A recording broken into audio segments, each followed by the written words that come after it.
শিক্ষা দপ্তরের ৮ অনিয়মিত কর্মীকে সংবর্ধনা জানানো হলো আজ। চাকুরিতে নিয়মিতকরণের আর্জি নিয়ে তাদের দেশের সর্বোচ্চ আদালতে করা নাড়তে হয়েছে।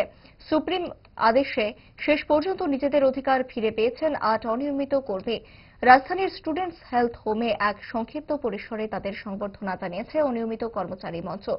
মঞ্চের অন্যতম পরিচালক রাজ্যের বরিষ্ঠ দুদে আইনজীবী পুরুষোত্তম রায় বর্মন সংবর্ধনা সভায় নিজের প্রতিক্রিয়া জানাতে গিয়ে পুরুষোত্তম রায় বর্মন জানিয়েছেন, অনিয়মিত কর্মচারী মঞ্চ ৯ জন অনিয়মিত কর্মী যারা সুপ্রিম কোর্ট অব্দি মামলা লড়ে নিয়মিতকরণের অধিকার আদায় করতে হয়েছেন মামলায় জয়ী হয়ে, তাদেরকে সংবর্ধনা দিয়েছি।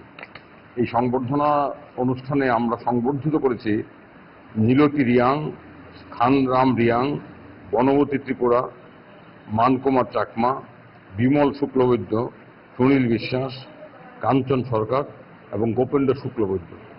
এর মধ্যে একজন শুক্রধন চাকমা, উনি নেই, উনি মারা গেছেন। তার ছেলেকে আমরা সংবর্ধনা দিয়েছি।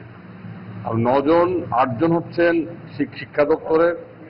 তারা সুপ্রিম কোর্টে মামলা করে সুপ্রিম কোর্টের নির্দেশ দিয়েছে তাদেরকে নিয়মিতকরণ করতে হবে। তারা ত্রিপুরা উচ্চ আদালতে তাদের রায়, তাদের মামলা উচ্চ আদালত অগ্রাহ্য করেছিল, তাদের নিয়মিতকরণের দাবি।